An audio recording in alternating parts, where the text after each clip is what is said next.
You look ridiculous. It looks sick. What are you talking about? No, it doesn't. It doesn't. I'm gonna start a trend. No. Oh my god. Okay. I'm so embarrassed. You're a fucking hater, dude.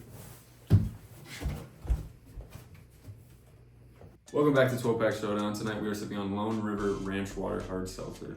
Lone River Ranch Water was originally founded in 2019 by a lady named Katie Brown, later released in 2020 and has only been expanding since then.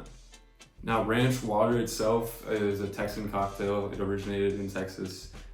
Back in the day, a bunch of old ranchers used to mix soda water and tequila for refreshment, and that's where the term ranch water comes from. So this is a spin on that ranch water cocktail. Only difference is this doesn't use tequila.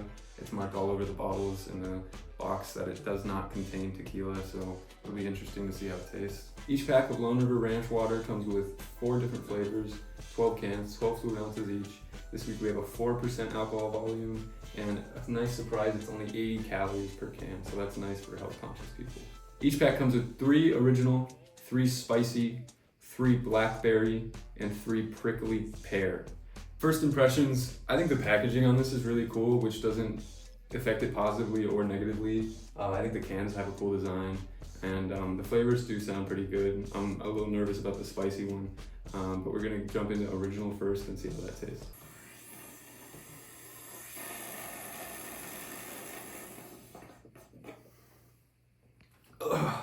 Starting with the original, it's pretty good so far. It's reminding me a little bit of Topo Chico and Mamitas. It's very refreshing, I'll say that. It's a little bit airy, if that makes sense. There's still a lot of carbonation, which I'm not the biggest fan of, but that's just expected with seltzers and packs like these. Better than average. It's not great though. I have to say 7.5 works best for the original. It's like just about to get good, but it's just not enough flavor. That lime sneaks through a little bit, but that's really it.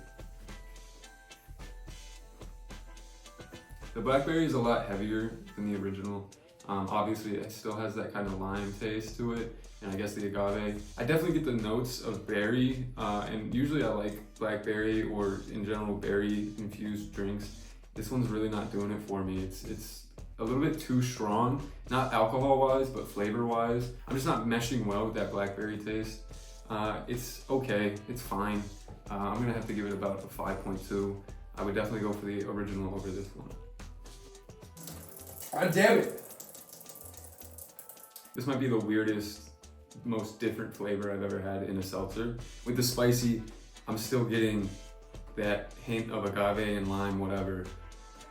That's it though, and then afterwards my throat is it's spicy. This is a spicy drink. For the spicy flavor, it says it's still made with the agave nectar and lime, and then it's also with jalapeno, and I love jalapeno. I really like jalapeno. I've had like vodka on the rocks with jalapeno, and I thought that was like a good little kick.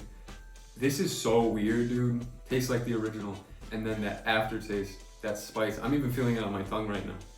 It's weird. It's not a taste of jalapeno, it's the feeling. And I don't know how I feel about that. I'm just gonna guesstimate.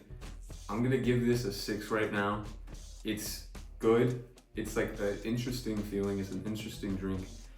I don't know when I drink it though, to be honest. And I don't know if I wanna drink it again or if I don't. I really don't know. This is the worst fucking idea I've ever had. Onto the prickly pear. It's very flavorful, and at the same time extremely bland. The flavor that they put in it, you can taste it a lot. That's the main flavor. It's not really like lime and agave anymore. It's just straight pear flavor.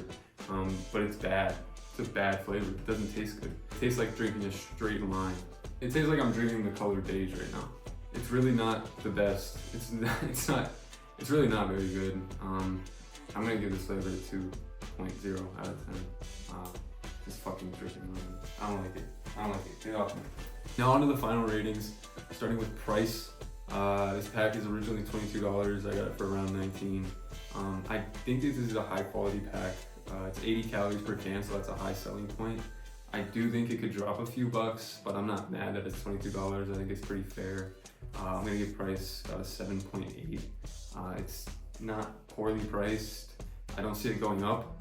I see it going down a little bit maybe, but that's it. The variety for this pack is pretty damn good. It gives you those blackberry, prickly pear, those fruit berry type flavors. Comes in with the original, which is classic tequila seltzer flavor. It's pretty hard to mess those up. And then it gives you that spicy as well, which is that one far out unique flavor that honestly a lot of packs do that. They give you kind of 3 safer ones and 1 super unique one. But I'm really liking the variety in this pack. It gives you a lot to choose from. Gives you, your friends, whoever's drinking it, a lot to choose from. A 7.5 works here for variety. It's a pretty strong pack. I'm a little conflicted on taste. That spicy, it's both good and bad. I wish that there was maybe a little bit more different flavor going on than just like that aftertaste. Blackberry's not very good at all. Prickly pear's not very good. The original is pretty classic. It's kind of hard to mess that one up. I'm gonna give taste about 6.2. Now on to RWA, real world application. Again, this is a very unique pack, and I could definitely see myself taking this places. I could see a lot of other people taking it places. I personally don't have many friends that have heard of this pack, so it's not the most popular, at least in my circle. But I know that if I were to bring it around those friends that have never heard about it, I know that they would enjoy it in some capacity, and they might even buy it for themselves or buy it in the future. I do think this pack has a lot of longevity as well.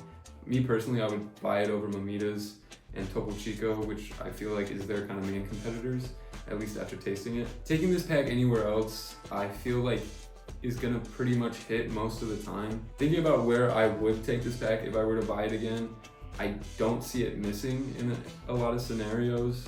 I think it'll resonate with some people, and I think that the spicy flavor itself is unique enough to make people like the pack. Even if they don't like the spicy, they'll still appreciate it.